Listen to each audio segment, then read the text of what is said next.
கலங்கிடும் மகனே வருவாயா, இயேசு அழைக்கின்றார்.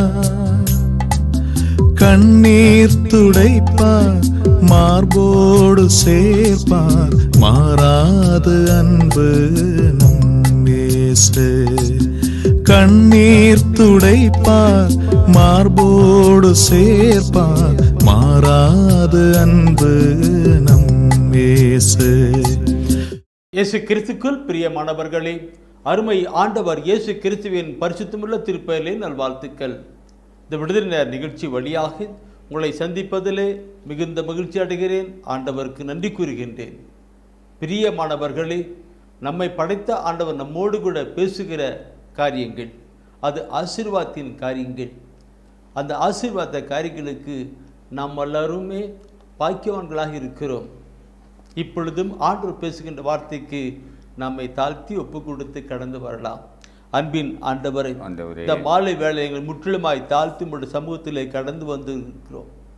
ஆண்டவரை, நீர் எங்களோடு கூட பேசும். உங்களுடைய வார்த்தை எங்களுக்கு நிலை வாழ்வு தரட்டும், ஆசீர்வாதத்தை தரட்டும். ஆண்டவரை பேசும். உங்களுடைய பிள்ளைகள் நாங்கள் வாஞ்சியோடு தகத்தோடு கூட காத்து கொண்டிருக்கிறோம்.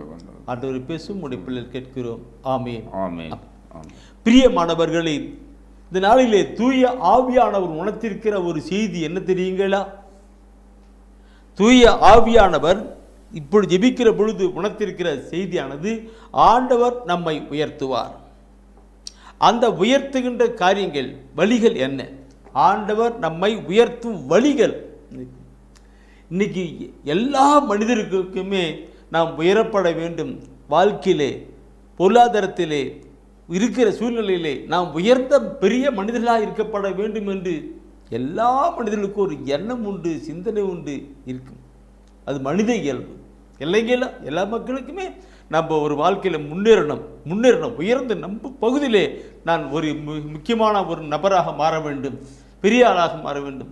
அப்படி என்று குடும்பத்திலே சின்ன பிள்ளைகள் இருந்து அப்படிதான். சின்ன பிள்ளைகளை பார்க்கும் பொழுது அந்த குடும்பத்தில் இருக்கிற சின்ன பிள்ளைகளே, அந்த பிள்ளைகள் ஒருத்தர் நான் தான் பெரிய இல்லைங்களா? அப்படியே ஒரு இருபொழுது ஊருக்குள்ள பள்ளிக்குள்ள அப்படியே போய்கின்று இருக்கிறது. இது இயல்பாய் வருகிறது. ஆனால் ஆண்டவர் நம்மை உயர்த்தும் வழிகள் இருக்கிறது. அதுதான் உண்மையான வழி. அந்த வழிகளை குறித்து நான் இந்த தெய்வீக திருவிழத்திலே தூய ஆவியானவர் எங்கெல்லாம் எப்படியெல்லாம் சொல்லிக் கொண்டிருக்கிறார், எப்படி காட்டுகிறார் என்பதை நான் உங்களோடு கூட பகிர்ந்து கொள்ள விரும்புகிறேன். தூய ஆவியானவர் நமக்கு துணை புரிவாராக. பிரியமானவர்களே, முதலாவது நான் பார்க்கிற பொழுது 1 சாமுவேல் புத்தகத்தை நான் நினைக்கிறேன். 1 சாமுவேல் புத்தகத்திலே 2ஆம் அதிகாரத்திலே 8வது வசனம் தூயான் உணர்த்துகிறார். 1 சாமுவேல் புத்தகம் 2ஆம் அதிகாரத்திலே 8வது வசனத்தை நீங்கள் பார்ப்பீர்களானால், அதிலே அன்னாள், குழந்தை பாக்கியம் இல்லாத ஒரு அன்னாள், நம்முடைய சக்காலத்தினோடு கூட மன உடற்பட்டு வேதனைப்பட்டு வாழ்ந்து கொண்டிருக்கிற அன்னாள் ஆண்டவர் சமூகத்தில் போய் அழுகிறார். ஆண்டவரே, நான் ஏன், எப்படி, எதற்காக சொல்லி அழுகிறார். ஆண்டவர் அவளுடைய அழுகை கண்ணீரை கண்ட ஆண்டவர் அவரை ஆசீர்வதிக்கிறார். அப்போ அன்னாள் அந்த ஆசீர்வாத வார்த்தைகளை கேட்டு கடந்து வருகிற பொழுது அவர் பாடுகிற ஒரு பாடல் தான் இந்த பாடல். அந்த அன்னாளின் வேண்டுதலான ஒரு பாடலாக இருக்கும். அதில் பார்க்கிற பொழுது 2ஆம் அதிகாரத்தில் 1 சாமுவேல் புத்தகம் 2ஆம் அதிகாரத்தில் 8வது வசனத்தை நீ பார்க்கிற பொழுது அதில் சொல்லப்படுகிற வார்த்தையை பாருங்கள், எவ்வளவு அருமையாக இருக்கிறது. புழுதியினின்று அவர் ஏழைகளை உயர்த்துகின்றார். குப்பையினின்று வறியவரை தூக்கி விடுகின்றார். உயர் குடியினரோடு அவர்களை அமர்த்துகின்றார். மாண்புறு அரியணையை அவர்களுக்கு உரிமையாக்குகின்றார். யாருக்கு என்ன அருமையான காரியங்களை 4 காரியங்களை பார்க்கணும், உரிமையாக்குகின்றார். இன்று இந்த செய்தியை கேட்டுக்கொண்டிருக்கிற என் அன்பான சகோதரமே, ஒருவேளை நீங்கள் அன்னாளை போல உள்ளம் உடைந்து சோர்ந்து போயிருக்கலாம். ஆண்டவர் உங்களை உயர்த்துவார். அன்னைக்கு அன்னாள் அப்படிப்பட்ட வார்த்தைகளை சொல்லி ஆண்டவரை போற்றி மையப்படுத்துகிறாங்க. இந்த அன்னாளை சொல்லுகிற பொழுது அன்னாளி சொல்லுகிற பொழுது அன்னை மரியாவை கூட நான் நினைத்து பார்க்கிறேன், அன்னை மரியாவை குறித்து நினைத்து பார்க்கிறேன். அன்னை மரியாள் இதே ஒரு பாடலை தான் கொண்டு வராங்க இருக்கு. லூக்காஸ் நட்சத்திரத்திலே முதல் அத்தியாயத்திலே 48 பார்ப்பீங்க, நீங்கள் படிக்க வேண்டாம், அதில் நீங்கள் இருக்கு பாருங்க. தாழ்நிலை நின்ற அடியவரை இல்லைங்களா, அருமையான இருக்கு. கடைக்கண் நோக்கி உயர்த்தினார், இந்நாள் முதல் எல்லா தலைமுறையினை பேருடையால் நான் போற்றும் இல்லைங்களா. எப்படி இருந்தா எப்படி உயர்த்தப்பட்டாங்க. அதே போல என் அன்பானவர்களே, கடவுள் நம் ஒவ்வொருவரையும் உயர்த்த சித்தமுள்ளவராக விருப்பமுள்ளவராக இருக்கிறார். அந்த நிலையை பார்க்கிற பொழுது, இந்த பைபிளில் பார்க்கும் பொழுது நான் நிறைய பேர் சொல்ல வேண்டியிருக்கும். எப்படி வாழ்க்கையில் வாழ்ந்திருந்தார்கள், அவர்கள் கடவுள் எப்படி உயர்த்தானுங்க. உதாரணத்துக்கு தாவீது ராஜா, தாவீது ஏசாயா குடும்பத்திலே கடைசி பையன், ஆடு மேய்க்கிற பையன். நீங்கள் சாமுவேல் புத்தகத்தில் 1 சாமுவேல் படித்து வரும்போது பார்த்தா தெரியும். அன்றைக்கு அங்கே இறைவன் ராஜாவாக அபிஷேகம் செய்யப்பட வேண்டும் என்று திருப்பலி பெய்ய வேண்டும் என்று அங்கே இறைவாக்கினர் அனுப்புகிறார். ஏசாயா குடும்பத்தில் ஒவ்வொருத்தரை வந்துட்டு இவனா யாரும் ஒருத்தர் இல்லை, கடைசி ஒரு பையன் இருக்கிறான், அவன் ஆடு மேய்ச்சிட்டு இருக்கிறான், அவனை கூட்டுவான். மனிதன முகத்தை பார்ப்பதில் கடவுளை, இந்த மனிதன முகத்தை பார்க்கிறான், கடவுளை உள்ளத்தின் எண்ணங்களை பார்க்கிறார், சிந்தனை பார்க்கிறார். அருமையான வார்த்தைப்படி அவனை கூட்டு வந்து அபிஷேகம் பண்ணார். ஆடு மேய்க்கிறவர் தான் தாவீது ராஜாவாக உயர்த்தப்பட்டார், அரசராக உயர்த்தப்பட்டார். Praise the Lord. நீங்க ஒருவேளை நீங்கள் எங்கேயோ எப்படியோ குடும்பத்திலே தள்ளப்பட்டவர்களாக ஒதுக்கப்பட்டவர்களாக நீங்கள் இருக்கலாம், கடவுள் உங்களை உயர்த்துவார். தாவீது ஒரு ஆடு மேய்க்கிற தாவீதை ஆண்டவர் தான் உயர்த்தி ஒரு ராஜாவாக செயல்படுத்தினார். என் அன்பானவர்களே, அவருடைய குணாதிசயங்கள் என்ன, அதை பற்றி நாம் சிந்திப்போமானால் மணிக்கணக்காக சிந்திக்கப்பட வேண்டிய இருக்கும். மணிக்கணக்காக சிந்திக்கணும். அவருக்கு மற்றவர்களுக்கு உதவி செய்யணும். அதுதான் சரி. அந்த தாவீது விடுங்க. அடுத்து ஒருத்தர் நான் யோசேப்பு பழைய ஏற்பாட்டில் பார்க்கிறோம். பழைய ஏற்பாடு யாக்கோபுடைய பிள்ளைகள் அப்படியே வந்திருக்கு. அந்த யோசேப்பு அவங்களுடைய சகோதரர்களே அவர் வெறுத்து கிணத்துல போட்டுறாங்க. அப்புறமா கிணத்துல எகிப்து நாட்டில் வித்து விடுறாங்க, விட்டுறாங்க அவனை. யோசிப்பு தராங்க. அங்க போற இடத்துல கூட அந்த மனுஷனுக்கு ரொம்ப நிலை, அவருடைய போயிரு அடிமை இருக்கிற விடத்தில் இருக்கும். ஆனாலும் அந்த யோசேப்பை கடவுள் ஆசீர்வதித்து உயர்த்துகிறார். அரசனுக்கு அடுத்தபடியான நிலையிலே அந்த மனிதனை உயர்த்துகிறார். ஒருவேளை உங்கள் குடும்பத்திலே நீங்கள் உங்களுடைய சகோதரர்கள் வழியாகவே, உங்களுடைய உற்றார் உறவு வழியாக எல்லாம் வெறுத்து தள்ளப்பட்டு ஒதுக்கப்பட்டு இருக்கலாம்.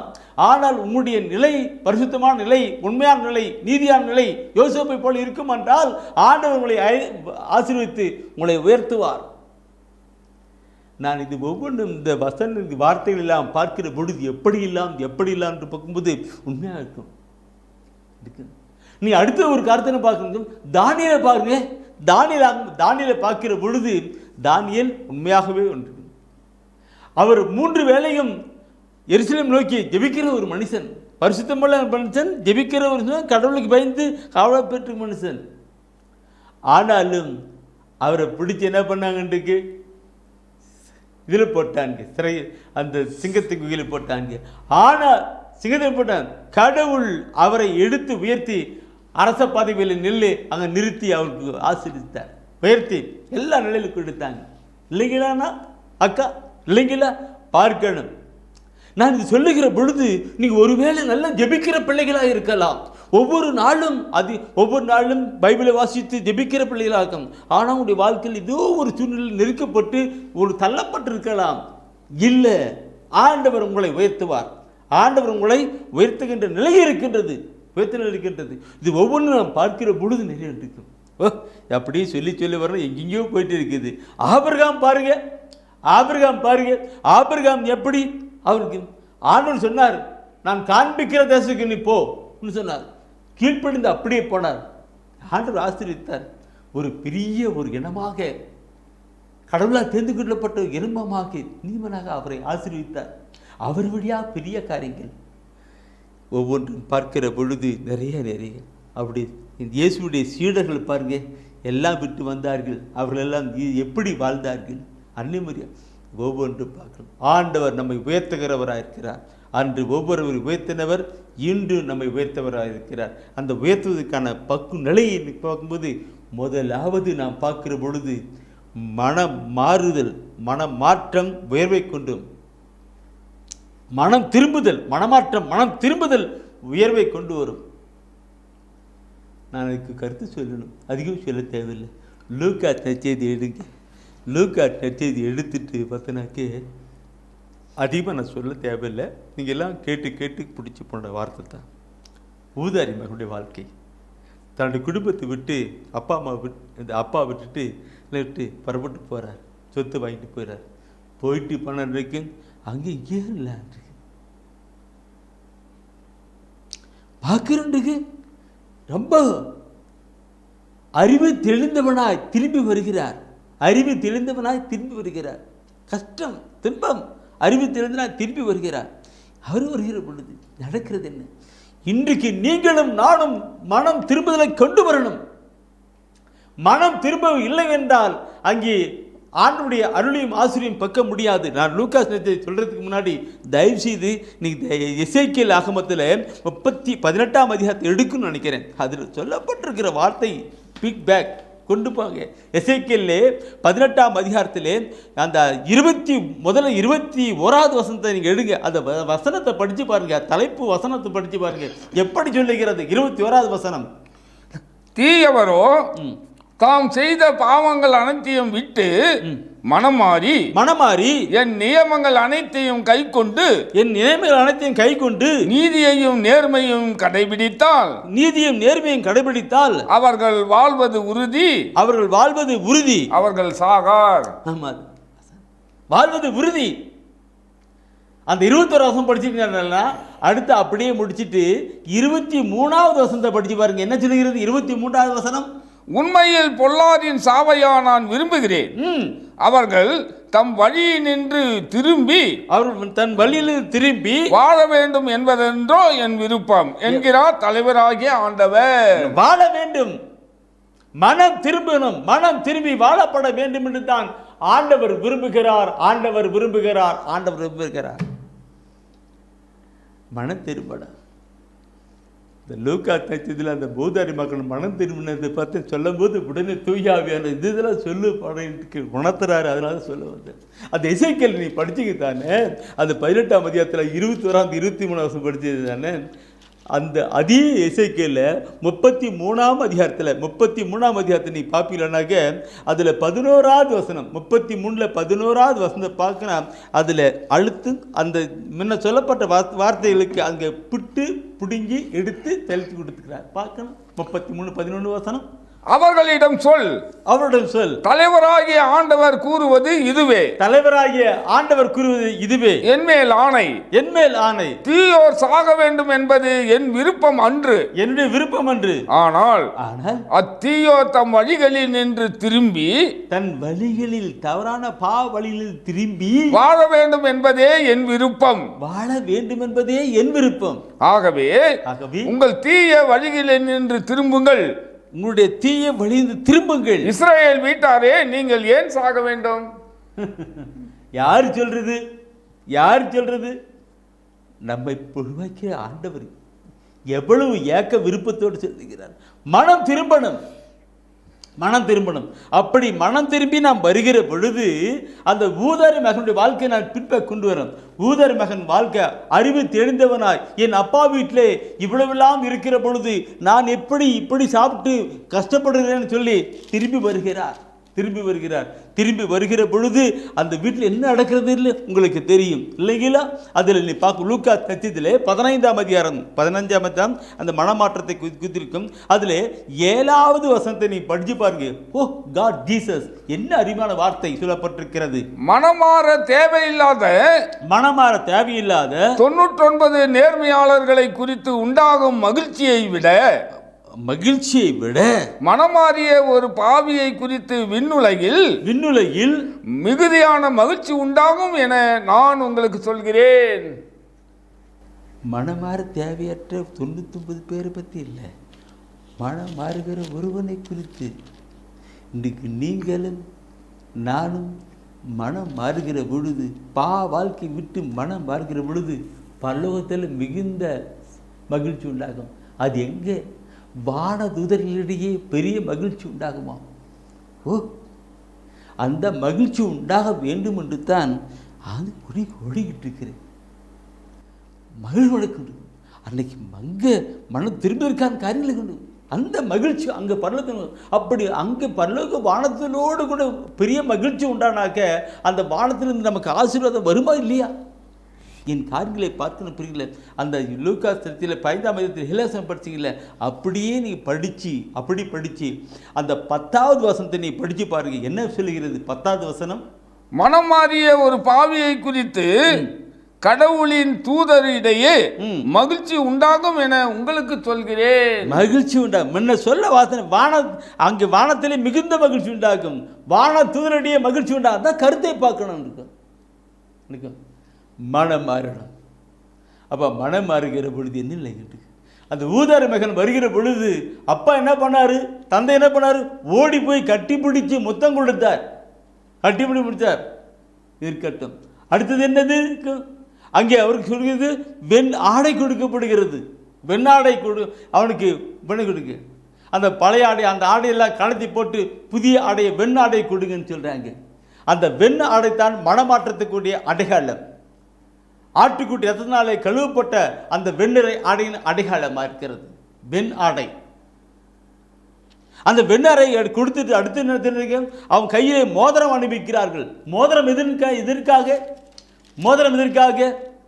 அவனுக்கு அதிகாரப்பூர்வமான உரிமை கொடுக்கப்படுகிறதுன்னு தான். அன்னைக்கு எப்படி தாவீது கொடுக்கப்பட்டதோ, அது யோசேப்பு கொடுக்கப்பட்டதோ, தானியேல் கொடுக்கப்பட்டதோ, அதே போல நமக்கு அந்த அதிகாரம் நிலை கொடுக்கிறது தானே. என் சொந்த மகன், என் மகன், என் மகள் என்கிற உரிமை மோதிரம். அதுக்கடுத்து நீ பார்க்கணும் மிதியடி கொடுக்கப்படுகிறது. அந்த மிதியடி போட்டுக்கன்னு சொல்றாங்க. எபேசியர்ல 6ஆம் அதிகாரத்தில் 15ஆம் வசனம் வாசிக்கிற பொழுது அது சொல்லப்பட்டிருக்கும். எபேசியர் 6:15 நற்செய்தியை அறிவிக்கின்ற ஆர்வத்தை மிதியடிகளாக போட்டுக்கொண்டார்கள் என்று. மிதியடிகள் நற்செய்தி அறிவிக்கின்ற ஆர்வத்தை மிதியடி போடணும். அந்த மிதியடி எதற்காக? மிதியடிக்க சிங்கத்தின் மீதும் பாம்பின் மீதும் நீ நடந்து போவாய், உன்னை ஒன்றுமே அணுகாது, ஒன்றுமே செய்யாது என்று கருத்தா பார்க்கணும். ஒவ்வொன்றும் அடுத்து கடைசி பார்க்கும் பொழுது விருந்து ஏற்பாடு பண்ணுகிறது. அது என்ன விருந்து? கடவுள் வைக்கிற விண்ணக விருந்து. ஆம் பிரியமானவர்களை, மனம் திரும்பும் பொழுது கடவுள் நம்மை உயர்த்துகிறார். இதை கேட்டுக்கொண்டிருக்கிற என் அன்பான சகோதரமே, உங்கள் வாழ்க்கையிலே ஆண்டவர் உங்களை உயர்த்தப்பட வேண்டும் என்று சொன்னால் முதலாவது நாம் மனம் திரும்பப்பட வேண்டும். மனம் திரும்பி கடந்து வர வேண்டும். பாவத்தையிட்டு மனம் திரும்பி கடந்து வேண்டும். பூதாரிமான போல கடந்து வருகிற பொழுது ஆண்டவர் நம்மை ஆசீர்வதித்து உயர்த்துகிறவராக இருக்கிறார். Praise the Lord. சரி, அடுத்து இந்த கருத்தில் ஒவ்வொன்றும் பார்க்கணும். தூய ஆவியானவர் உணர்த்துகிறத தான் நான் சொல்லிக்கின்றிருக்கிறேன். முதலாவது மனம், இதுதான் மிக மிக முக்கியம். சரி, அடுத்தது நான் பார்க்கிற பொழுது ஒரு தாழ்விலே ஆண்டவர் உயர்க்கிறார். தாழ்மையான நிலையிலே ஆண்டவர் உயர்த்துகிறார். ரெண்டாவது பார்க்கும்போது தாழ்விலே ஆண்டவர் உயர்த்துகிறார். இந்த தாழ்மையிலே ஆண்டவர் உயர்த்துகின்றான்னு சொல்லுகிற பொழுது பிரைஜிஸ் லூக்கா சத்தியில் பார்ப்பீங்கன்னாக்க 14ஆம் அதிகாரத்தில், லூக்கா சத்தியில் 14ஆம் அதிகாரத்தில் அங்கே சொல்லப்பட்டிருக்கிற அந்த அந்த இதில் வார்த்தை பார்த்தோன்னாக்க 7ஆம் வசனத்திலிருந்து பார்க்கணாக்க 7ஆம் வசனத்து தலைப்பு என்ன பார்த்தோன்னாக்க 7ஆம் வசனத்துடைய தலைப்பு அந்த 7ஆம் வசனம் நினைக்கிறேன். அதில் என்ன சொல்லப்பட்டிருக்குது? விருந்தினருக்கும் விருந்து அளிப்போருக்கும் ஒரு போதனை, ஒரு உவமை. ஆண்டவர் நிறைய இடத்துல ஓமையோட பேசுறது தான் இருக்கு. அந்த ஓமையை நீங்கள் படித்து பார்த்தோன்னா என்ன சொல்லணுன்னாக்க, நீ ஒரு வீட்டுக்கு போகிற, விருந்துக்கு போகிற, விருந்து போயிட்டு நீ போய் முதலிடத்தை பிடிக்காத, நீ போயிட்டு ஒரு வாரம் கட்டி உட்காரு. அப்போது அவங்க பார்த்துட்டு உன்னை கூட்டின்னு போயிட்டு ஐயா வாங்க முன்னாடி உட்காருன்னு சொல்லணும். உங்க நிற்கணும். நீ பின்னாடி உட்காரும்போது அவன் கூப்பிட்டு முன்னாடி உட்காரணும். அதுதான் உண்மையான நிலை. நீ போயிட்டு முதல்ல நிறுத்திக்கு தயவுசெய்து எழுங்க, பின்னாடி போங்க, பின்னாடி உட்காருங்க, எங்கள் வேற ஒருத்தர் வர்றாங்க அப்படி சொன்னால் எவ்வளோ அவமானம் இல்லைங்களா? இதுதான் அந்த ஓமை, அருமையான ஒரு ஓமை. என்னுடைய வாழ்க்கையில் இதை வாழ்க்கையில் நான் அனுபவித்த ஒரு உண்மை தான் நினைக்கலாம். அந்த ஓமை என்னுடைய வாழ்க்கையில் அனுபவித்தான். நான் ஒரு நாள் ஒரு ஃபங்க்ஷன் போனேன். அந்த ஃபங்க்ஷனுக்கு போகும்போது எல்லோரும் சேரில் உட்காந்துருக்குறாங்க. நான் வந்து முன்னாடி போயிட்டு வராங்க, நல்லா அழகாக பார்க்கலான்னு சொல்லிட்டு முன்னாடி போய் சேரில் உட்காந்துட்டேன். யார் விஐபிக்கு வருவாங்கன்னு மேலே போய் உட்காரணுன்ட்டுக்கு முன்னாடி சரி எல்லாம் அழகாக பார்க்கலாமே சொல்லிட்டு முன்னாடி சேரில் உட்காந்துட்டு அப்புறமேல அந்த ஒருத்தர் வந்து தம்பி இது கொஞ்சம் பின்னாடி போ, வேற ஒருத்தர் வராரு. அங்கே பின்னாடிக்கிறவங்களாம் என்னை ஒரு மாதிரியாக பார்த்தாங்க. எனக்கு அவமானமாக போச்சு. அப்புறமேல பின்னாடி போயிட்டு உட்காந்து இப்போ எப்போ எனக்கு இந்த பைபிளாக படித்து இந்த ஓமையெல்லாம் அழியாத போது எப்போ நான் பைபிளை படித்தேன்னா அப்போ நினச்சி பார்த்தேன், அன்னைக்கு நடந்த ஒரு கருத்தை இன்னைக்கு பைபிளாக படிக்கிறான்னு சொல்லிட்டு அப்போ நினச்சேன். பிரியமானவர்களை நாம் முதல்ல எடுக்கக்கூடாது, பின்னாடி போயிட்டு உட்காரணும். அவங்க கொண்டாந்துட்டுருக்கு, அவங்க கூட்டு வந்து வச்சுனாங்க எவ்வளோ அருமையாக இருக்கும் இல்லைங்களா? இதை நம்முடைய வாழ்க்கையில் பார்க்கணும். இதை நான் பார்க்கிற பொழுது அந்த 14ஆம் அதிகாரத்தில் 11வது வசனத்தை படித்து பாருங்க. 11வது வசனத்தை 11வது வசனம். தம்மை தாமே உயர்த்துவோர் யாவரும் தாழ்த்த பெறுவர். தம்மை தாமே தாழ்த்துவோர் உயர்த்தப்படுவர். நான் அன்னைக்கு நடந்த சம்பவம் என்னுடைய உள்ளத்தை குத்தி அப்படி புண்ணாக்கிட்டு இருந்துச்சு. இந்த வசனத்தை படிக்கும் பொழுது தான், இந்த ஓமியில் வசனத்தை படிக்கும் பொழுது தான் ஆண்டவரே என்னோடு கூட பேசுகிறதுக்காக நன்றி செலுத்துகிறேன். நான் அந்த காலத்தில் அப்போல்லாம் இந்த பைபிளை படிச்சிருந்தா ஒருவேளை நான் அப்படி நடந்திருப்பேன். ஆனால் பைபிளை அப்போ படிக்கல.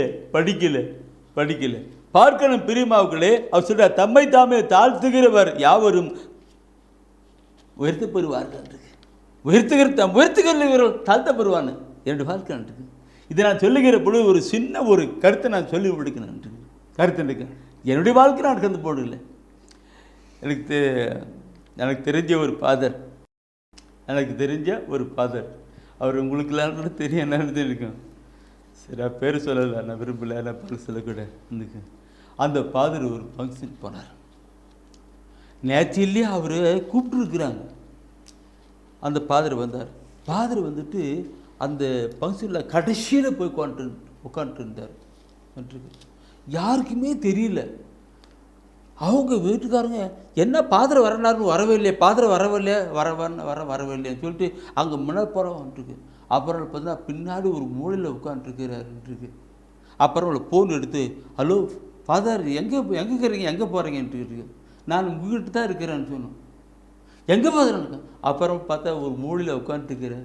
என்ன ஃபாதர் நீங்கள் சொல்லிட்டு அவங்க மேடையில் ஏறி வச்சு உட்கார வச்சு அவங்க பேசினார். எனக்கு அப்படியே புல் அரிச்சு போனது. பிரியமானவர்களே, தம்மை தாழ்த்துகிற பொழுது ஆண்டவர் நம்மை உயர்த்துகிறவராக இருக்கிறார். தாழ்த்தனம் இதை குறித்து நான் நிறைய சொல்லணும். முதலாவது நேற்று தினத்தில் பார்க்கிற பொழுது மனம் மாறுகிற பொழுது, அந்த மனம் மாறிட்டு கடந்து வருகிற பொழுது, வாழ்க்கையில அதிலிருந்து கடந்து வருகிற பொழுது மனம் வருகிற பொழுது ஆண்டவர் எப்படி உயர்த்துகிறார் என்பதை பற்றி நாம் பார்ப்போம்.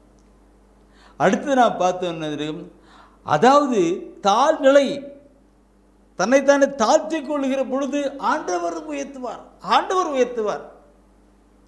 இதை குறித்து நாம் நேற்று தினத்தில் கொஞ்சம் பார்த்தோம். அதை தொடர்ச்சியாக நாம் இப்பொழுது பார்க்க இருக்கிறோம். நேற்று தினத்தில் என்ன பார்த்தோம்? லூக்கா நேற்றத்தில் 14ஆம் அதிகாரத்தில் அந்த 7வது வசனத்தில் அந்த ஓமையை பார்த்தோம். அடுத்து 11ஆம் வசனத்தில் அது சொல்லப்பட்டு, தம்மை தாமே உயர்த்துகிறவர் யாவரும் தாழ்த்தப்படுவார்கள், தம்மை தாமே தாழ்த்துகிறவரும் உயர்த்தப்படுவார்கள் என்று நாம் பார்த்தோம் இல்லைங்களா? இந்த வார்த்தையை நீங்கள் லூக்காஸில் படிச்சீங்க. மத்தியில் கூட படிக்கிற பொழுது இதே கருத்து தான் அங்கே கொஞ்சம் விளக்கமாக சொல்லிட்டு இருப்பார்.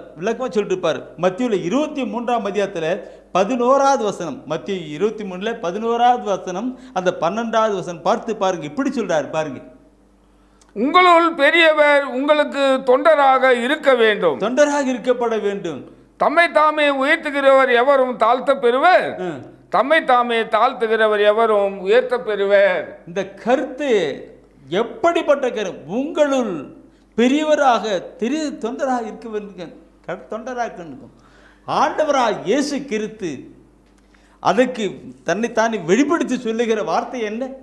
என் அன்பானவர்களே, அவர் இயேசு தன் சீடனுடைய கால்களை கழுவு போகிறார். அப்போ அவர் சொல்லுகிற பொழுது, நீங்கள் என்னை ஆண்டவர் என்றும் போதகர் என்றும் சொல்றது சரிதான், ஆண்டவரும் போதகருமாகிய நான் உங்கள் கால்களை கழுவுகிறேன் என்றால் நீங்களும் அப்படி செய்யுங்கன்னு சொல்லி அந்த அன்பின் காரியங்களை கொண்டு வருகிறார். தொண்டன் அவர் எப்படி? ஓ மை காட், ஆண்டவருக்கு அப்படிப்பட்ட நிலையை கொண்டு வரார்னாக்க நாம் தன்னை தாழ்த்தி கொண்டு வர வேண்டும். நான் சொல்லுகிற பொழுது என் அன்பானவர்களே, அந்த மத்தியில் அந்த 12வது வசனத்தை நீ படிக்கிற பொழுது சொல்லப்பட்டிருக்கிற வார்த்தை தான் இந்த கருத்தான். என்ன சொல்லப்பட்ட என்ன? மார்க்கில் மத்தியில் லூக்கால் படிச்சுங்க தானே, அதைத்தான். தம்மைத்தானே உயர்த்துகிறவர்கள் தாழ்த்த பெறுவார்கள், தன்னைத்தான் தாழ்த்துகிறவர்கள் உயர்த்த பெறுவான்னு அந்த லூக்காஸில் 12 படிச்சில அதையே தான் இங்கேயும் சொல்லுகிறார். தாழ்த்தனம். மற்றவர்கள் என்னை பெருப்படுத்துறதுக்காக தாழ்த்தக்கூடாது. அந்த தாழ்ச்சி என்கிற உணர்வு, அந்த நிலைகள் கடந்து வரணும். ஆண்டவராக இயேசு கிறிஸ்து பாருங்க, பிலிப்பர்ல பார்க்கிற பொழுது 2ஆம் அதிகாரத்திலே நீ படிக்க வேண்டாம், குறிச்சி வச்சுக்கிடுங்க. நிறைய கருத்துக்கள் சொல்லணும்னாக்க நான் நிறைய சொல்லணும். ஆண்டவராக இயேசு கிறிஸ்து பிலிப்பர்ல 2ஆம் அதிகாரத்தில் பார்க்கிற பொழுது அவர் அங்கு இருக்கிற அவர் தன்னைத்தானே தாழ்த்தி பாவிகளிலே ஒருவராக கருதப்பட்டு கடந்து வந்தார். ஓ, விண்ணகம் விட்டு மண்ணகம் வந்தார், மனிதராக எடுத்தார், பாவியில் ஒருவராக கருதப்பட்டு கடந்து போனார். டவுன் டவுன் டவுன் அப்படிப்பட்டார். எனவே தான் அங்கே சொல்லப்படுகிறது, அந்த பிலிப்பியர்ல 2ஆம் அதிகாரத்தை பார்க்கும்போது 6லேருந்து அப்படியே 6, 7, 8 வசனம் படிக்கும்போது அந்த 10ஆம் வசனம் சொல்லப்பட்டிருக்கும், அவரை எல்லா பெயரும் மேலான பெயராக உயர்த்தப்பட்டார், விண்ணகம் மண்ணகம் அனைவரும் மண்டியிடுகிற அளவுக்கு அவர் உயர்த்தப்பட்டார் என்று சொல்லப்பட்டிருக்கிறது. பிரைஸ் தி லார்ட் என்று அன்பானவர்களே, இப்படிப்பட்ட ஒரு வாழ்க்கை வாழ்ந்தவர் தான் கடந்து செயல்பட்டவர் தான் அவர் சொல்றாரு. மத்தேயு 18ஆம் அதிகாரத்திலே 19ஆம் வசனம், 11ஆம் அதிகாரத்திலே 29ஆம் வசனம் சொல்லுவார். 11, 29 அருமையான ஒரு கருத்தாக இருக்கும். எதுக்கு படிக்கணும்னு நினைக்கிறேன். அதில் சுமை சுமந்து சோர்ந்திருப்பதில் எல்லாரும் என்று வாங்க. 11ஆம் அதிகாரத்தில் 28ஆம் வசனம், அதில் 29ஆம் வசனம் பாருங்க. நான் கனிவும் மனத்தாழ்மையும் உடையவன், பணிவும் மனத்தாழ்மையும் உடையவன், ஆகவே என் நுகத்தை உங்கள் மேல் ஏற்றுக்கொண்டு என்னிடம் கற்றுக்கொள்ளுங்கள், அப்பொழுது உங்கள் உள்ளத்திற்கு இளைப்பாறுதல் கிடைக்கும். கற்றுக்கொள்ளுங்கள், என்னிடம் கற்றுக்கொள்ளுங்க சொல்றார். இந்த கற்றுக்கொள்ளுங்கிற வார்த்தை யார் எப்படி சொல்றாரு பாருங்க. என் அன்பானவர்களே, தெய்வீக திருவிழத்தை படித்து கடந்து போகிற பொழுது எத்தனை அறிவுரைகள் எப்படியெல்லாம் சொல்லப்பட்டிருப்பார்கள். நாம் உயர்ந்த மக்களாக வாழப்பட வேண்டும், ஆசீர்வதிக்கப்பட்டு உயர்த்தப்பட்ட மக்களாக வாழப்பட வேண்டுவதற்கு எப்படியெல்லாம் அறிவுரை. தாழ்த்தப்பட வேண்டும், தன்னை தாழ்த்துகிற நிலைத்தான் அங்கே கொண்டு வருகிறது. இதை பார்க்கிற பொழுது நண்பார்களே, இந்த செருக்கூற்றவர்களை ஆண்டவர் தள்ளார், நெஞ்சில செருக்கூற்றவர்களை அவர் தள்ளுகிறார். தாழ்ச்சி உள்ள உள்ளம், தாழ்ச்சி என்கிற நிலையை கடந்து போயவர்களை ஆண்டவர் உயர்த்துகிறார். செருக்கு எப்படி? நான் பெரிய ஆள் அப்படி நடக்குது. தான்கிற உள்ளார்ந்த கர்வம், ஆணவம், அகம்பாவம் அப்படி இருக்கிறவர்களை ஆண்டவர் தூக்கி எடுக்கிறார். அதே நேரத்தில் நம்ம தாழ்ச்சியான ஒரு நிலையை கடந்து போவர்களை ஆண்டவர் உயர்த்துகிறார். இது நான் வெறுமையாக சொல்லப்படவில்லை, எல்லாம் தெய்வீக திருமணத்திலே ஆண்டவர் என்ன எப்படி சொல்லியிருக்கிறார் என்பதைத்தான் சொல்ல வருகிறேன். யாக்கோப் திருமுகத்தில் எடுங்க. யாக்கோப் திருமுகத்திலே 4ஆம் அதிகாரத்திலே 6வது வசனத்தை நான் படிக்கிறபடி என்ன சொல்லுகிறது? யாக்கோப் திருமுகத்திலே 4ஆம் அதிகாரத்திலே 6வது வசனம் என்ன சொல்லுகிறது? மனித உள்ளத்திற்காக கடவுள் பேராவரோடு ஏங்குகிறார், அதற்கு அவர் அளிக்கும் அருளோ மேலானது மேலானது என மறைநூலில் சொல்வது வீணென நினைக்கிறீர்களா? ஆகவே செருக்குற்றோரை அவர் இகழ்ச்சியுடன் நோக்குகிறார். ஒரு நிமிஷம் எகைன் படிக்க பாருங்க. இது நான் சில வேளையில் நான் சொல்லுகிற பொழுது சகோதரர் படிக்கிற பொழுது சில கையில் ஆட்டுவார். செருக்குற்றவர்களை ஆண்டவர் இகழ்ச்சியோடு நோக்குவார். அப்படி படிக்கிறார். எப்படி கருத்துக்கள் அந்த உள்ளத்தின் ஆழத்தை தொடுகின்ற ஒரு கருத்தான். செருக்குற்றவர்களை அவர் இகழ்ச்சியோடு கூட போகிறார். யாரு யாரு அவர் இகழ்ச்சியோடு நோக்கி போகிறார். எனக்குள்ள நான் பெரிய ஆளு அப்படின்னு பாட்டினாக்க ஆண்டவர் அப்படி இகழ்ச்சியோடு பார்ப்பாராம். அந்த அடுத்து அப்படியே பார்க்க அடுத்து என்ன சொல்லுகிறது? தாழ்நிலையில் உள்ளவர்களுக்கோ கருணை காட்டுவார். ஆண்டவர் கருணை காட்டுவார். கருணை காட்டுவார். நமக்கு என்ன இருக்குது? வந்து கிடையாது. எல்லாம் அப்படி எல்லாம் கடவுள். இப்படி கொண்டவர்களுக்கு ஆண்டவர் கருணை காட்டுவார். அந்த 4ஆம் அதிகாரத்தில் 6ஆம் வசனம் படிச்சீங்க. அது அதே அதிகாரத்தில் 10வது வசனம் கூட இதே கருத்து தான் அங்கே சொல்லப்பட்டிருக்கிறது. ஆண்டவர் முன் உங்களை தாழ்த்துங்கள். ஆண்டவருக்கு முன்னாடி உங்களை தாழ்த்துங்கள். அவர் உங்களை உயர்த்துவார். ஆண்டவர் உங்களை உயர்த்துவார். என்ன கருத்து? எனவே அன்பானவர்களே, நம்முடைய வாழ்க்கையில் நாம் உயர்த்தப்பட வேண்டும் என்றால் ஆண்டவரால் உயர்த்தப்பட வேண்டும் என்றால் நம்முடைய வாழ்க்கையிலே முதலாவது மனமாற்றம் கொண்டு வர வேண்டும். 2வது பார்க்கிற பொழுது தாழ்ச்சி இருக்கப்பட வேண்டும். தாழ்ச்சி இல்லைனாக்க அவங்கள பாவம் தான்கிற கர்வம்ங்கிற பாவம் தாழ்ச்சி கொண்டு அப்போ ஆண்டவர் தாழ்ச்சி. 2 பாயிண்ட். அடுத்த ஒரு கருத்து கூட தூயான உணர்த்துகிறதுனால அடுத்த ஒரு கருத்து கூட நான் சொல்ல தூயான துணை இருக்கிறேன். நீங்கள் பார்க்கணும் பிரியமாக்களே, பைபிள் எப்படிலாம் சொல்லப்பட்டிருக்கிறது. அடுத்திருப்பது ஆண்டவருக்காக காத்திருக்கணும். ஆண்டவருக்காக காத்திருக்கிற பொழுது அவர் உயர்த்துவார். காத்திருக்கிற பொழுது ஆண்டவர் உயர்த்துவார் பார்க்கணும். 1 பேதுரு எடுங்க. 1 பேதுருல 5ஆம் அதிகாரத்தில் 6வது வசனத்தை எடுத்து படித்து பாருங்க. அதில் மிக தெளிவான ஒரு கருத்தாக சொல்லியிருப்பார். 1 பேதுருல 5ஆம் அதிகாரத்தில் 6வது வசனம் நான் எடுக்கிறேன், பார்க்கலாம். 5ஆம் அதிகாரத்தில் 6வது வசனம். கடவுளுடைய வல்லமை மிக்க கரத்தின் கீழ் வல்லமை மிக்க கரத்தின் கீழ் உங்களை தாழ்த்துங்கள். அப்பொழுது அவர் ஏற்ற காலத்தில் உங்களை உயர்த்துவார். அவர் உங்களை ஏற்ற காலத்தில் உயர்த்துவார். ஏற்ற காலத்தில் உயர்த்துவார். எந்த வார்த்தை பார்க்கணும். எப்படி சொல்லி தாழ்த்துங்கள், உயர்த்துவாங்க. ஏற்ற காலத்தில் என்று பார்க்கிற பொழுது ஒவ்வொன்றுக்கும் ஒரு காலம் உண்டு இல்லைங்களா? பைபிளில் சபையில் படிக்கிற பொழுது ஒவ்வொன்றுக்கும் ஒரு காலம் உண்டு. விதைப்பதற்கு ஒரு காலம் உண்டு, அறுப்பதற்கு ஒரு காலம் உண்டு இல்லைங்களா? அப்படியே காலம் உண்டு, ஒவ்வொரு காலம் உண்டு. அந்த விதைச்ச உடனே போய்ட்டு அறுக்க முடியுமா? இல்லை. நாம் கொஞ்சம் பொறுத்திருக்கணும். அது விளைஞ்சு கடந்து வர்றதுக்காக வெயிட் பண்ணணும் இல்லைங்களா? அதே போல் நம்முடைய ஆர்டர் சமூகத்தில் ஒரு விண்ணப்பம் செய்து விட்டோம், உடனே கிடைக்கணும் இல்லை. ஆர்டர் சமூகத்தில் ஒரு விண்ணப்பம், அது நம்முடைய கருத்துக்களை சொல்லிட்டோம், உடனே கிடைக்கல. அப்படியே காண்றோம். அவருடைய திருவிழத்தின் காரியங்களுக்காக நாம் காத்திருக்கிற பொழுது அது ஆசீர்வாதத்தை காரியை கொண்டு வருகிறது.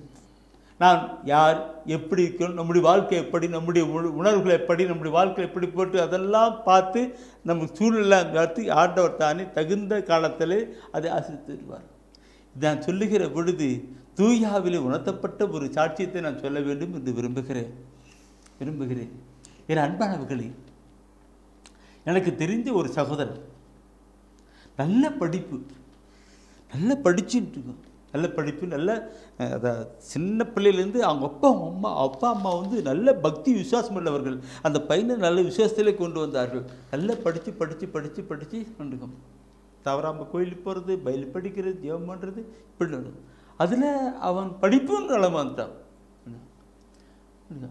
அந்த பையனுக்கு வெளிநாட்டுக்கு போகணும், வெளிநாட்டில் வேலை செய்யணும் ஒரு எண்ணம் ஏக்கங்கள் இருந்தது.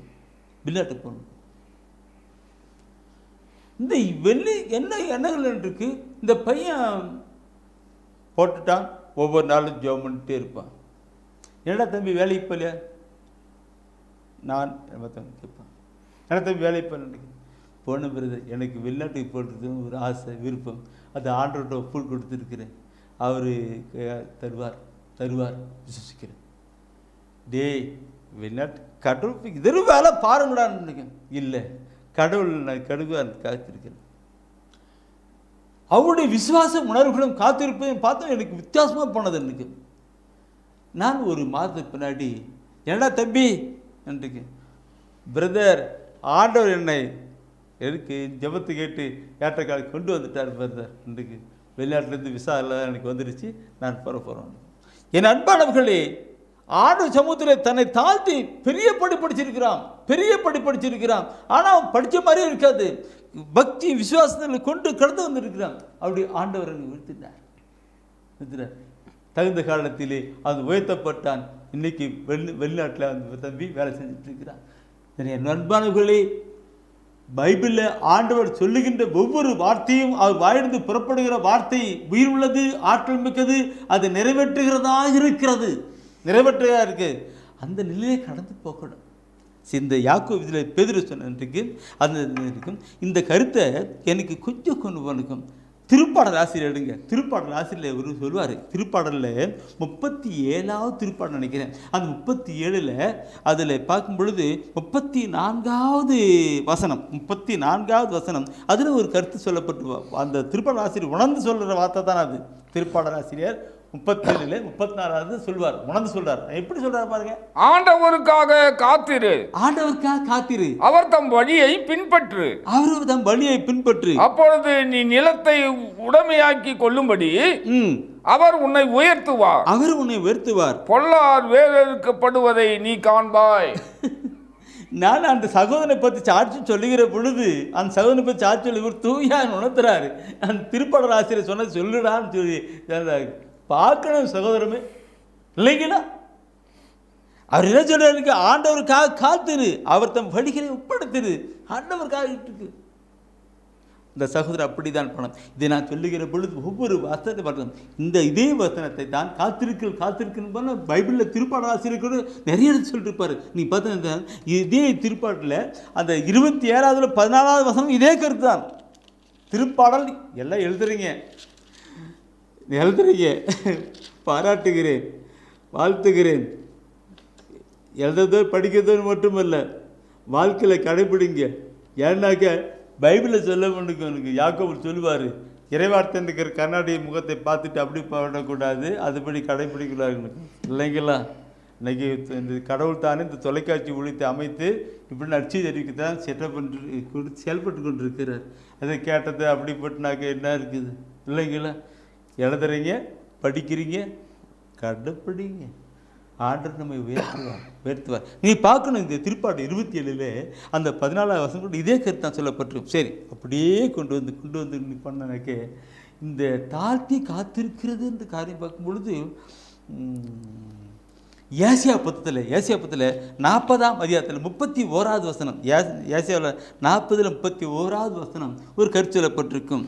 ஆண்டவர் மேல் நம்பிக்கை வைத்திருப்பவர்களோ புதிய ஆற்றலை பெறுவர், கழுகு போல் இறக்கை விரித்து உயரே செல்வர். அவர்கள் ஓடுவர், களைப்படையார், நடந்து செல்வர், சோர்வடையார். நான் முன்ன சொன்ன ஒரு கருத்தோடு கொண்டு வரேங்க. ஆண்டவர் மேல் நம்பிக்கை வைத்திருப்பவர்களோ புதிய ஆற்றலை பெறுவர், கழுகு போல இறக்கை விரித்து. நான் முன்ன சொன்னேன் இல்லைங்களா, விதைக்கிறது ஒரு காலம், அறுக்கிறது ஒரு காலம், இல்லைங்களா? அந்த கருத்தை நீ கொண்டு வைப்பாங்க. இன்னைக்கு கோழி முட்டை வைக்க அவித்து வைக்கிறோம். அதுக்கு குறிப்பிட்ட நாளால் தான் அந்த முட்டையிலேருந்து குஞ்சு வெளியே வரும். அதுக்கு இன்றைக்கி வச்சு நாளைக்கு இன்றைக்கி விதைக்கிறோம். விதைச்சிட்டுக்கு ஒரு குறிப்பிட்ட நாளாக தான் அது முளைச்சி கதிரிட்டு கடந்து வரும், இல்லைங்களா? அதுக்கு முன்னாடி போய்ட்டு அறுக்க முடியுமா, இல்லைங்களா? இன்றைக்கி ஒரு குழந்தை கர்ப்பமாக 10 மாதம் பின்னாடி தான் அது குழந்தை பிறக்குது. 10 மாதம் பிறகு இதுக்கு ஒவ்வொன்றுக்கும் நான் பார்க்கிற பொழுது இருக்கும், அது கடந்து செயல்படுகிற நிலை இருக்கு. இப்படியாக ஆண்டவரின் நம்பிக்கை வைத்து காத்திருக்கிற பொழுது அவர்கள் ஆசீர்வதித்து உயர்த்தப்படுவார்கள். கழுகு போல, எப்படி கழுகு மேலே பறந்து போகிறது, உயர்ந்து பறந்து போகிறது. இது கிரவுண்ட் லெவலில் இல்லை, மேலே பறந்து போகிறது. அதே போல மனம் மாறி புதுநிலை வருகிற பொழுது, தன்னை தாழ்த்தி கடந்து வருகிற பொழுது, ஆண்டவருடைய காத்திருக்கிற பொழுது, அவருடைய அருள் ஆசீர்வாதத்துக்காக காத்திருக்கிற பொழுது நீங்கள் உயர்த்தப்பட்டு மேலோட்டு போயிடுவீங்க. உயர்த்தப்பட்டு மேலோட்டு போயிருங்க. இந்த வார்த்தை வதனையெல்லாம் எப்படி சொல்லப்பட்டிருக்கிறது பார்க்கணும். உயர்த்தப்பட்டிருக்கும். இதை நான் சொல்லுகிற பொழுது அன்னை மரியாதை பற்றி சொன்னல்லவா, அன்னை மரியாதை பற்றி சொன்ன நேற்று ஆரம்பத்திலே பார்த்தோமல்ல, முதல் நாட்டிலே அன்னை மரியாள் தன்னை தாழ்த்தி கடந்து வந்தாங்க. தன்னை தாழ்த்தி காத்திருந்து கண்டப்பட்டு பண்ணானுங்க.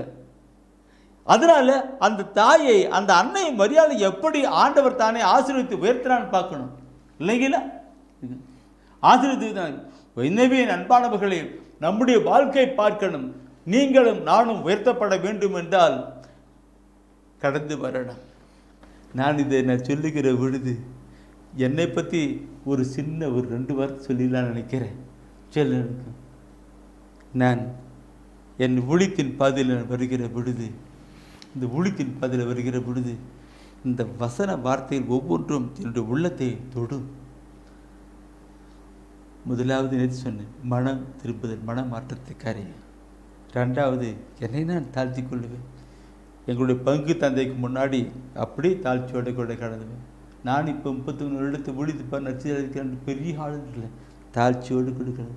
அவர் என்னை பார்க்குற பொழுது அவருக்குள்ள ஒரு நல்ல எண்ணங்களும் சிந்தனைகளும் உண்டாகிட்டு, ஒரு பங்கு பாதர் இல்லை, பங்கு பாதர் மாறிக்கிட்டே இருப்பாங்க. எல்லா பங்கு பாதருக்கு முன்பாகவும் எல்லா நிலையிலும் நின்றுருக்கேன்.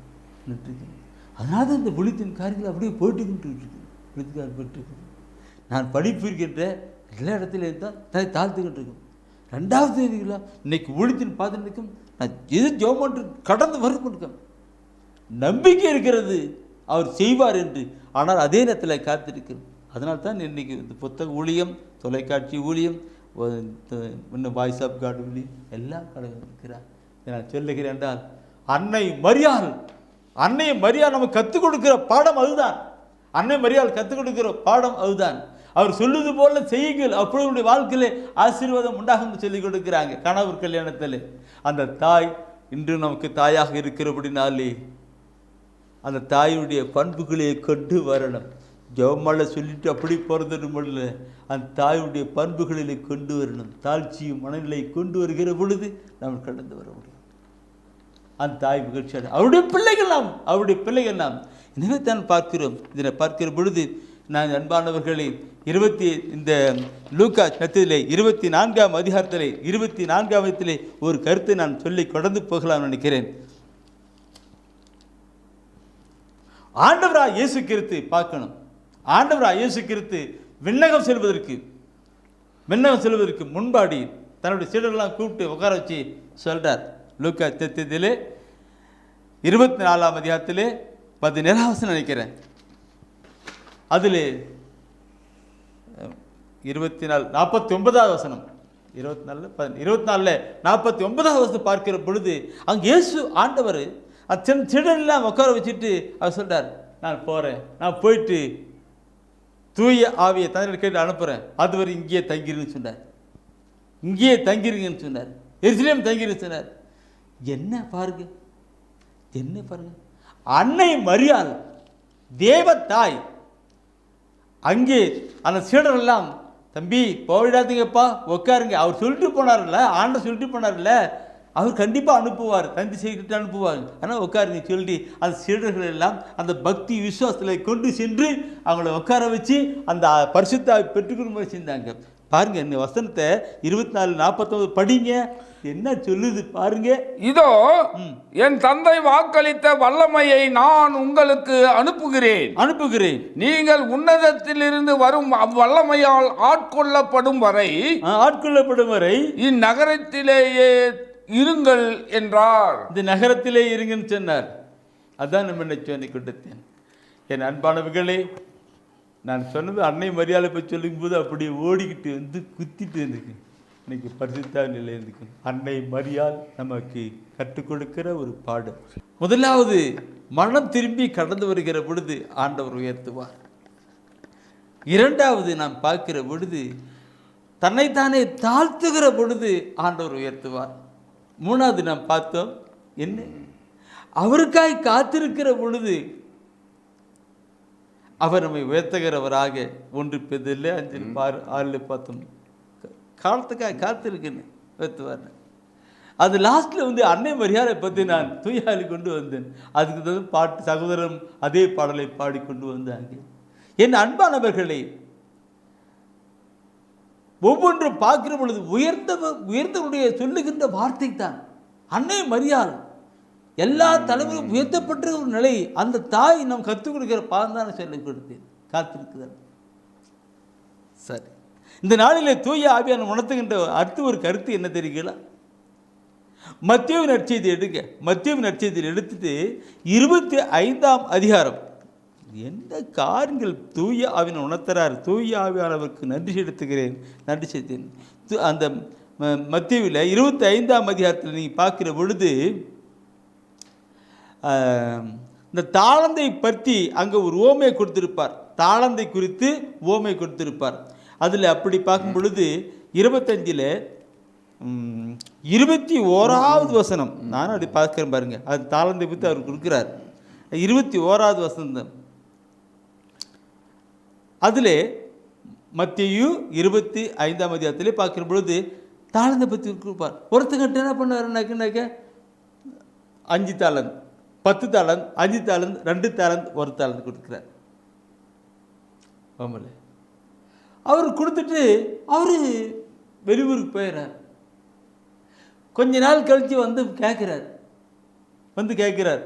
5 தாளந்து, 10 தாளந்து, 5 தாளந்து, 2 தாளந்து, 1 தாளந்து. தாளந்து அது பணம் கொடுத்துட்டு போகிறார். அப்போது இந்த 10 தாளந்தவர் டபுள், 5 தாளந்து டபுள், 2 தாளந்து டபுள், 1 தாளந்து இருக்கிறவன் அதை போட்டு படிச்சுட்டு இருக்கிறார். இது நாங்கள் தயவுசெய்து நீங்கள் எடுத்து அந்த வசனத்தை அப்படி படித்து பார்த்தா உள்ளத்தின் கருத்துக்கள் எல்லாம் அருமையாக இருக்கும்.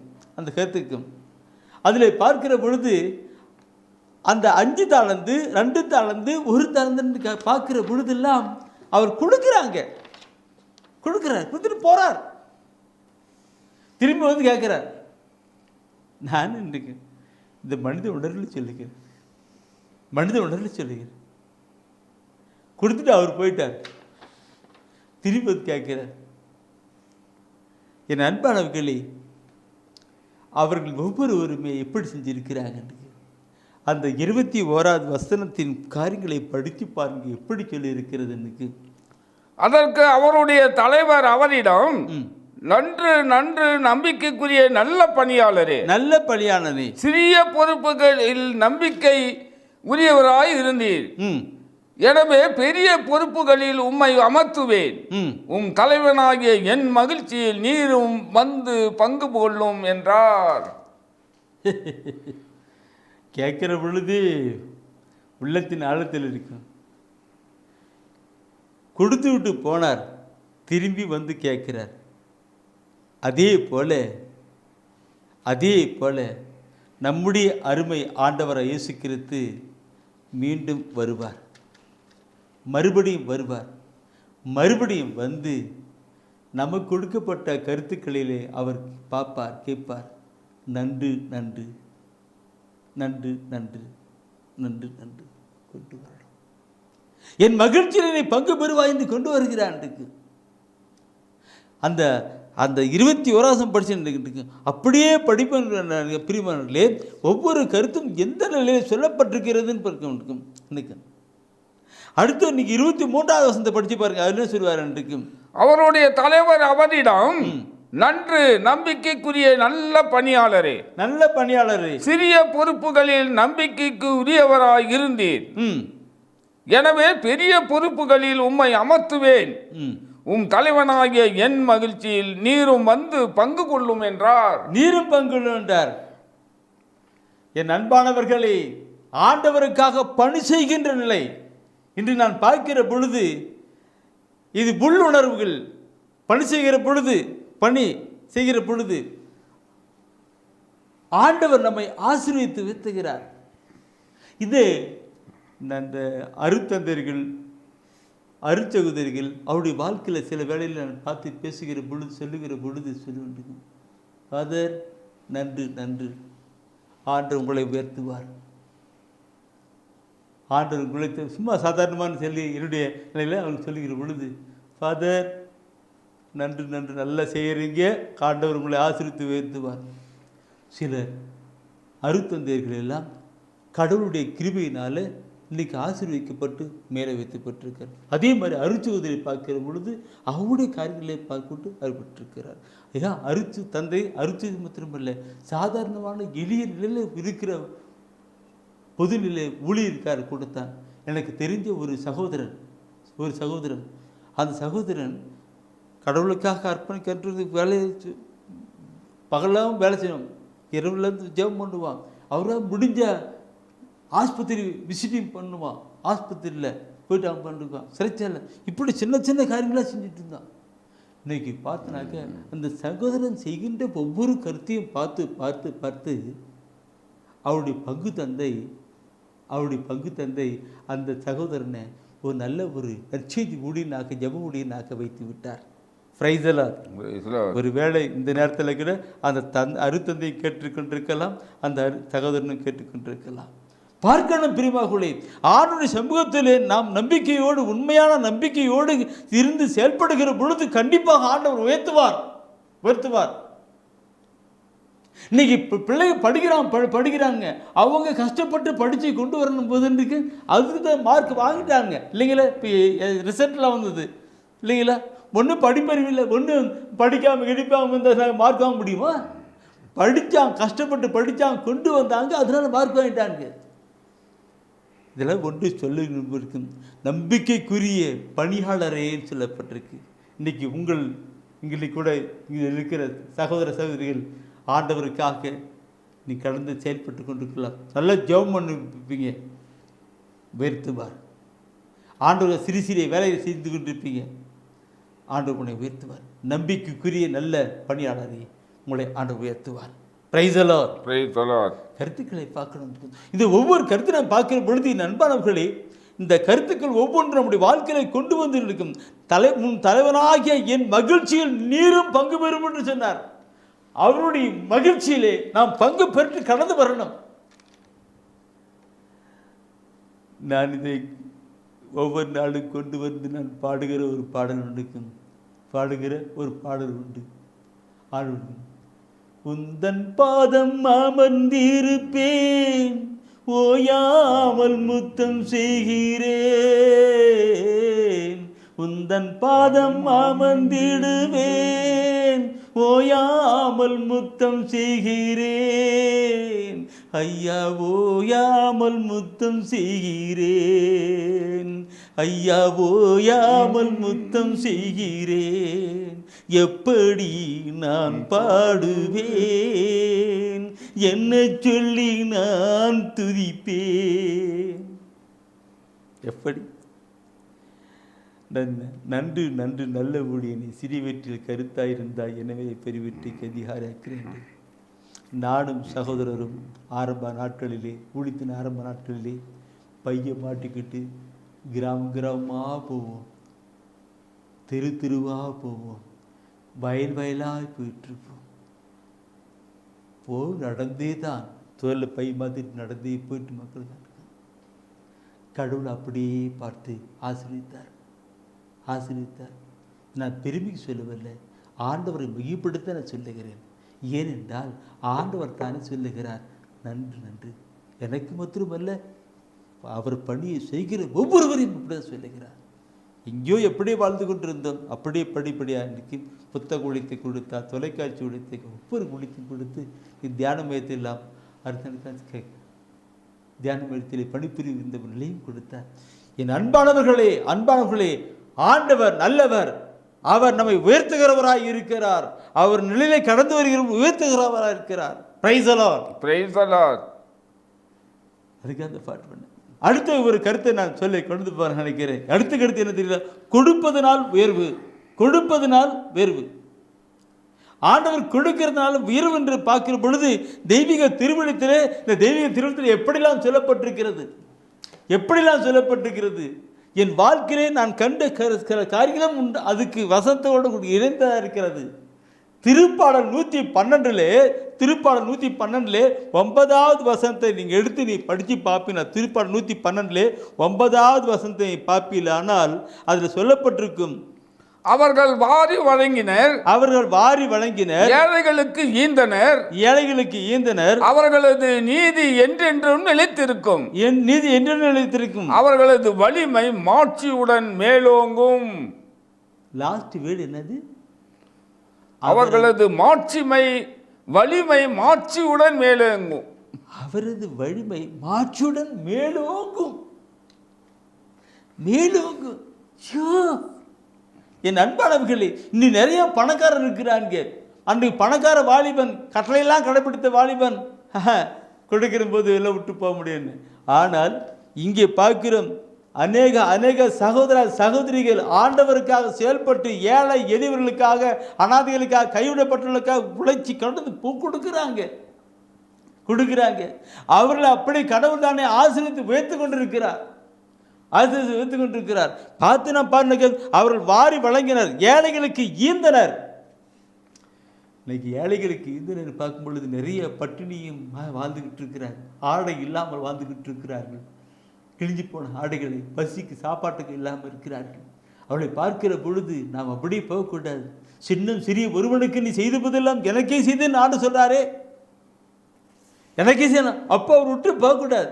இதை குறித்து நான் ஒரு நாள் இந்த மாதா தீவில் தான் ஒரு செய்தி கொடுத்திருக்கிறேன். பார்க்கணும், ஏழையை, அனாதைகளை, கைவிடப்பட்டுள்ளி நீ பார்த்தும் பாராமல் நீ போனாக்க ஆண்டவர் அங்கே இருந்து நம்ம பார்த்துக்கிட்டு போறாம பாரு. எழுப்பன்றுகளை கொண்டு பார்க்கணும். இந்த கடவுளை பார்க்கிற பொழுது, இந்த நீ பார்க்கும் பொழுது கடவுள் நமக்கு கொடுத்து ஆசீர்வதிக்கிற நிலையை நாம் கொண்டு போக்கணும். மற்றும் கொடுக்கணுவியா, அப்போ கொடுக்கிற பொழுது நம்ம கடவுள் ஆசீர்விப்பார். நாம் பார்க்க கொடுக்கணும், கொடுக்கப்படும். அம்பிகை குளிக்க மடியிலே சரிந்து விழும்படி போடுவேன்னு சொல்றாரே, யாரு கொடுக்கணும், எப்படி கொடுக்கணும், எதற்காக கொடுக்கணும், இதெல்லாம் தூய ஆவிலே உணர்ந்து நாம் செயல்பட்டுவோம் என்றால் ஆண்டவர் நம்மை பிளஸ் பண்ணார், ஆசீர்வதிப்பார், நம்ம உயர்த்துவார். நம்முடைய பொருளாதார தேவையெல்லாம் ஆசீர்வாதமாக இருந்து கொண்டே இருக்கும். வறுமையை, ஏழ்மையை, கடமையில் ஒதுக்க முடியாது. கொடுக்கணும். அவர் பார்த்துக்கிட்டே இருப்பார், சிசிடிவி கேமரா வச்சு பார்த்துட்டே இருப்பார். நீ பார்த்துட்டு அப்படி போனாக்க பார்த்துட்டே இருப்பார். இல்லை, நீ ஏழைகள் மீது இறக்க வைத்து அவர்களுக்காக உதவி கொடுக்கிற பொழுது, ஹெல்ப் பண்ணுகிற உதவி செய்கிற பொழுது ஆண்டவர் அப்படியே பார்த்து வானத்தின் பழக்கணிகளை திறந்து அப்படியே ஆசீர்வதிப்பார். பார்க்கணும். இதனை சொல்லுகிற பொழுது நீதிமொழி புத்தகம் எனக்கு உலகு வருது. நீதிமொழி புத்தகத்திலே 19ஆம் அதிகாரத்திலே 17வது வசனம், 19ஆம் அதிகாரத்தில் 17வது வசனத்தினை பார்ப்பிலானால் இந்த இதே கருத்து தான் அங்கே ஒரு தெளிவான ஒரு அழுத்தத்தோடு கூட சொல்லப்பட்டிருக்கிறதை பார்க்க முடியும். ஏழைக்கு இறங்கி உதவி செய்கிறவர், ஏழைக்கு இறங்கி உதவி செய்கிறவர் ஆண்டவருக்கு கடன் கொடுக்கிறார். ஆண்டவருக்கு கடன் கொடுக்கிறார். அவர் கொடுத்ததை ஆண்டவரே திருப்பி தந்து விடுவார். ஆண்டவரே திருப்பி தந்து விடுவார். ஆண்டவரை திருப்பி தந்துவார். ஏழைகளுக்கு இறங்கி கொடுக்கிற பொழுது ஆண்டவர் திருப்பி கொடுப்பார். அது எப்படி கொடுப்பாரு? 1க்கு 100 நிலையிலே என் பொருட்டும் நற்செய்தியின் பொருட்டும், என் பொருட்டும் நற்செய்தி பொருட்டும் யார் கொடுக்கிறார்களோ அவர்களுக்கு 1க்கு 100 அனுப்பணும். அப்போ அப்படியே போட்டு போட்டு போட்டு பெரிய செல்வநிலை மாறி போகணும். செல்வநிலை மாறி போகணும். இந்த நிலை நீ ஏழைகளுக்கு கொடுக்கிற பொழுது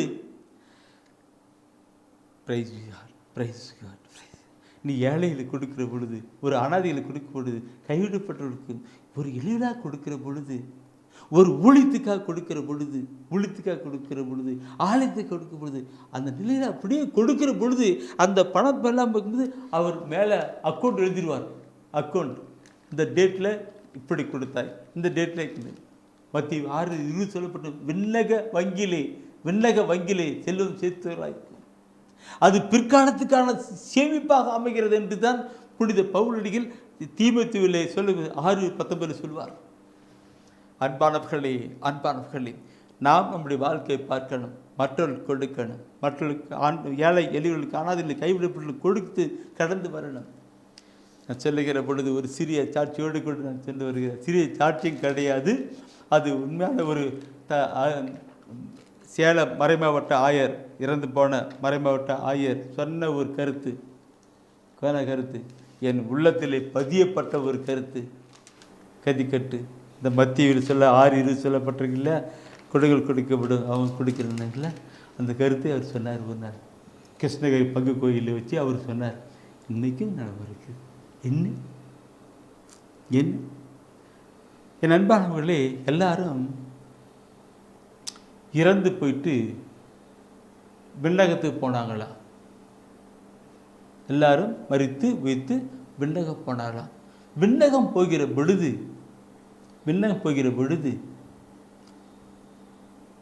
எல்லாரும் இருக்கிறாங்க. பங்கில் இருக்கிற பெரியவர்கள், சிறியவர்கள், பணக்காரர், ஏழைகள் எல்லாமே இருக்கிறாங்க. உதாரணத்துக்கு பங்கில் இருக்கிற ஏழை, பணக்காரன், பங்கு எல்லாம் இருக்கிறாங்க. எல்லாம் அங்கே மேலே போகிறாங்க. அங்கே தீர்ப்பு சொல்லப்படுகிறது.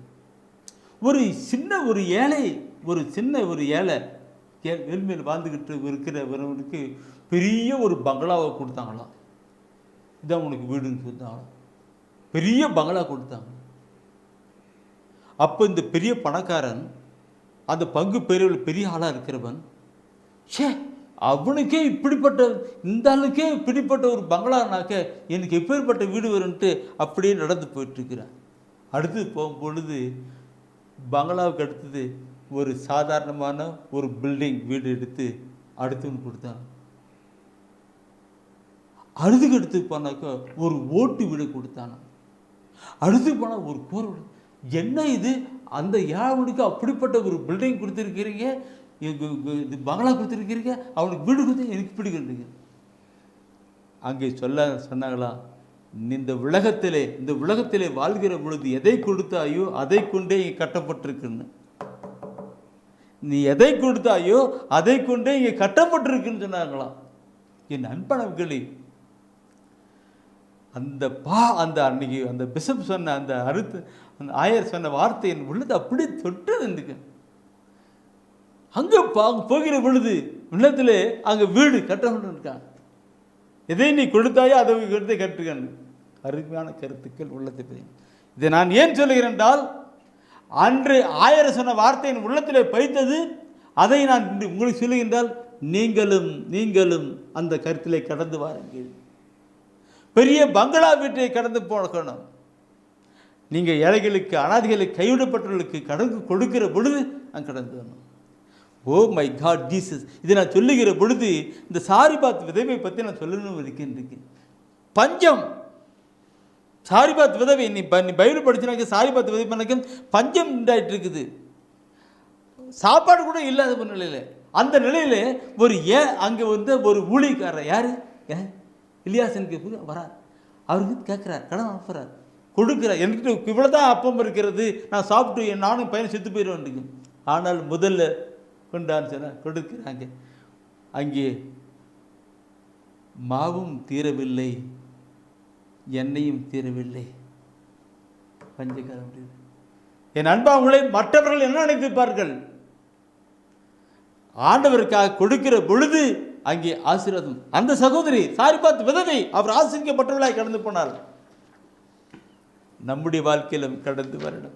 நம்முடைய வாழ்க்கையில் கடந்து வருகிற பொழுது அவருடைய அருளையும் ஆசிரியம் பெற்றுக்கொள்கிற ஒரு மகளாக இருக்க முடியும்.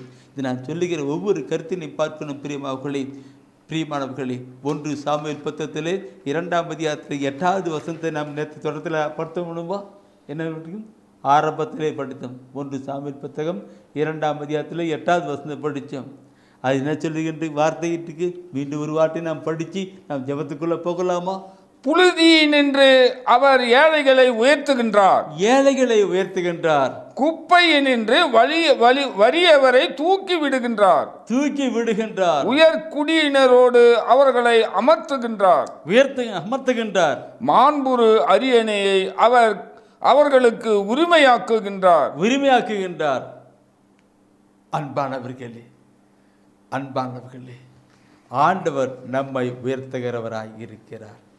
அதனால் தான் இந்த நாளிலே அவருடைய அன்பு பிள்ளைகளாய் இருக்கிற நம்மோடு கூட இந்த வார்த்தைகள் வழியாக பேசியிருக்கிறார். நாம் எல்லாரும் வாழ்ந்து வளரணும், உயர்ந்த நிலையிலே கடந்து செயல்படணும். அதை பார்த்து ஆண்டவர் ஆச்சரியப்படுவார்கள். என்னுடைய வார்த்தையை கேட்டு செயல்பட்டார்கள், இவர்கள் உயரட்டும், நன்று நல்ல காரியத்தை சொல்லுவார். ஒப்பு கொடுக்கலாமா? அப்படியே கண்களை மூடலாம், கண்களை மூடலாம், கண்களை மூடலாம். இந்த உயர்த்துகின்ற நிலையை பார்க்கிற பொழுது இந்த 5 கருத்துக்களை மனதிலே கொண்டு வாங்க பிரியமானவர்களே. ஒரு நிமிஷம் அப்படியே கண்களை மூடுங்க சகோதரவே. மரித்து உயிர்த்து வாழ்ந்து கொண்டிருக்கிற இயேசு கிறிஸ்துவை மனக்கண் முன் கொண்டு வாங்க. நான் முன்னே சொன்னேன், நேற்று தினத்தை சகோதரர் பாடல் பாட்டார் அன்னை மரியாதை பற்றி. அன்னை மரியாவும் மனசுக்கு முன்னாடி கொண்டு வாங்க.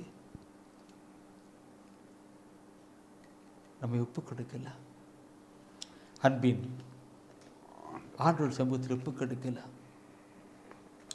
அப்பா என்னை முழுவதும் அர்ப்பணித்தேனையா, உயிரோடு இருக்கும் நாளெல்லாம் உமக்கு சொந்தமையா. அப்பா என்னை முழுவதும் அர்ப்பணித்தேனையா, உயிரோடு இருக்கும் நாளெல்லாம் உமக்கு சொந்தமையா. அப்படியே கண்களை மூடி கரங்களை உயர்த்தி, ஆண்டவரே உம்முடைய ஆவி எனக்குள் தாங்க. விண்ணகம் விட்டு மன்னகம் வந்து தன்னையை தாழ்த்தி கடந்து போன என் அன்பு ஆண்டவரே, இதை என் ஒப்புக் கொடுக்கிறோம். அப்பா என்னை முக்கியமாக ஒப்புக் கொடுக்கிறேன், ஒப்புக் கொடுக்கிறேன். உம்முடைய ஆவியினால் என் நிரப்புங்க, உம்முடைய ஆவினால் என் வளர்த்துங்க. நடத்துகிற பொழுது எனக்குள்ளாகவே தெய்வீக தாழ்ச்சி எனக்குள் இருக்கும். உம்முடைய ஆவி எனக்குள் வருகிற பொழுது தாழ்ச்சி இருக்கும். ஆவியே என்னை நிரப்பும். அந்த இயேசு கிறிஸ்துவின் ஆவி நம்ம நிரப்பட்டும், பரிசுத்த ஆவி நிரப்பட்டும், அன்பின் ஆவி நிரப்பட்டும், தாழ்ச்சியின் ஆவி நிரப்பட்டும், அந்த இரக்கத்தின் ஆவி நிரப்பட்டும், எளியவர்கள் மீது பாசம் பிரியம் கொண்ட அந்த சமாரனை பார்த்து கடந்து போன அந்த ஆவி நம்ம நிரப்பட்டும். ஆவியே என்னை நிரப்பும், தூய ஆவியே என்னை நிரப்பும். அப்படி ஆவியே என்னை நிரப்பும், தூய ஆவியே என்னை நிரப்பும். அந்த ஆவியானவர் ஆளுகை செய்யணும். ஒப்பு கொடுத்தோம், ஆவினால் நிரப்பும் என்று மாடினோம். அந்த ஆவியானவர் நம்மை ஆளுகை செய்கிற பொழுது அந்த தாழ்ச்சியும் கிருமியும் கடந்து வரும். ஆளுகை செய்யும் ஆவி ஆனவரே, பலியாய் தந்தேன் பரிசுத்த மானவரே. ஆவியானவரே, ஆற்றல் ஆனவரே. அப்படியே கண்களை மூடி கரங்களை உயர்த்துங்க, ஒப்பு கொடுங்க, ஆவினால் நிரப்புங்க. அந்த ஆவியானவர் ஆளுகை செய்யட்டும், நம்மை உயர்த்துவதற்காக ஆளுகை செய்யட்டும். அன்பின் ஆண்டவரே, இந்த வேளையிலே உம்முடைய பிள்ளைகளாய் இருக்கிற எங்களை உயர்த்த வேண்டும், உயர்த்த வேண்டும், உயர்த்த வேண்டும் என்று விருப்பம் கொண்டதனால்தான் இந்த செய்தியை நீ தந்திருக்கிறீர் அப்பா. இந்த செய்தியை கேட்டிருக்கிற நாங்கள் உம்முடைய தெய்வீக விருப்பத்துக்கேற்ப நாங்கள் வாழ்ந்து வளர உயர்த்தப்பட எங்கள் தாழ்ச்சியோடு கூட ஒப்புக் கொடுக்கிறோம். உம்முடைய ஆவினால் நிரப்பும், உம்முடைய ஆவினால் எங்களை வழி நடத்தும். சொல்லப்பட்ட ஒவ்வொரு வார்த்தைகளையும் கேட்டு அது வாழ்வாக்கி கொண்டு உமக்குள் கடந்து வர கிருபை செய்யும். செய்தி கேட்டுக்கொண்டு ஒவ்வொருவரும் உயர்த்தப்படுவார்களாக. எங்களுக்காக மரித்து எங்களுக்காக உயிர்த்து எங்களுக்காக வாழ்ந்து கொண்டிருக்கிற எங்கள் அருமை இரட்சகர் இயேசு கிறிஸ்துவின் பரிசுத்த இருப்பதிலே நாங்கள் ஜெபிக்கிறோம், ஒப்புக்கொடு ஜெபிக்கிறோம். ஆசீர்வதியும் ஆண்டவரே, ஆசீர்வதியும். எந்தெந்த சூழ்நிலையிலே ஒவ்வொருவரையும் நீர் ஆசீர்வித்து உயர்த்தப்பட வேண்டும் என்று விரும்புகிறீரோ அப்படியே அவர்களை ஆசீர்வித்து உயர்த்துவீராக. அவர் செய்கின்ற தொழிலே உயர்த்துவீராக, வருமானத்திலே உயர்த்துவீராக. அவருடைய கடன் பிரச்சனை மாறி அவர்கள் வாழ்வு பெறும்படியாக நீ உயர்த்துவீராக. செய்கிற தொழிலிலே, படிப்பிலே, காரியங்களிலே, எதிர்கால காரியங்களிலே ஒவ்வொன்றிலும் உயர்த்துவீராக. ஜெபிக்கிறோம், ஒப்புக்கொடுக்கிறோம். ஆசீர்வித்து வழிநடத்தும், ஆசீர்வித்து நடத்தும். எங்களுக்காக மரித்து வைத்து வாழ்ந்து கொண்டிருக்கிற அருமரட்சகர் இயேசு கிறிஸ்துவின் திருப்பெயரிலே பிதாவே, ஆமேன், ஆமேன்.